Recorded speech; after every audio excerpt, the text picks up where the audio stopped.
मालदीव के मंत्रियों के द्वारा पीएम मोदी पर आपत्तिजनक टिप्पणी के बाद इजराइल ने लक्षद्वीप को लेकर बड़ा ऐलान कर दिया है। भारत से पंगा लेने वाले मालदीव को अब ये बात समझ आ गई है कि आने वाले समय में उसे बड़ी कीमत चुकानी होगी। वैसे तो इजराइल हमास के साथ युद्ध में फंसा हुआ है, लेकिन इस मुश्किल परिस्थिति के बीच इजराइल भारत के साथ खड़ा हुआ नजर आ रहा है। दरअसल इजराइल ने लक्षद्वीप को लेकर एक ऐसा ऐलान कर दिया है जिससे कि मालदीव को बड़ा झटका लगा है। भारत में इजरायली दूतावास ने सोशल मीडिया प्लेटफॉर्म एक्स पर एक पोस्ट किया है। इसमें कहा गया है कि लक्षद्वीप को टूरिस्ट डेस्टिनेशन के तौर पर विकसित करने के लिए प्रोजेक्ट पर काम करने के लिए वो तैयार है। इसके लिए वो साल भर पहले ही लक्षद्वीप विजिट कर चुका है। इजराइल के इस बयान के बाद अब ये बात साफ हो गई है कि लक्षद्वीप की तस्वीरें भले ही अभी सामने आई हो, लेकिन इसे दुनिया के एक बेहतरीन द्वीप के तौर पर स्थापित करने की कोशिश पहले से ही चल रही है।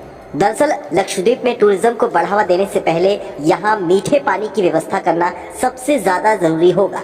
इसलिए भारत ने इजराइल के साथ इसको लेकर एक डील की है। इस डील के अंतर्गत इजराइल लक्षद्वीप में खारे पानी को मीठे पानी में बदलने के लिए एक प्लांट लगाने जा रहा है, जिससे कि यहाँ आने वाले टूरिस्ट को पानी की दिक्कत ना हो।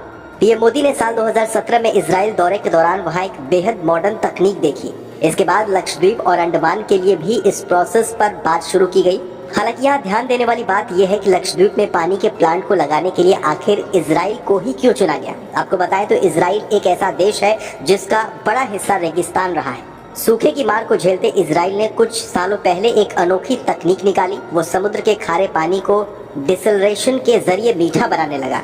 इजराइल में 5 इसके बड़े प्लांट हैं जो इजराइल के कोने कोने तक पहुंच रहे 50% से ज्यादा पानी को इसी तकनीक के जरिए साफ करते हैं।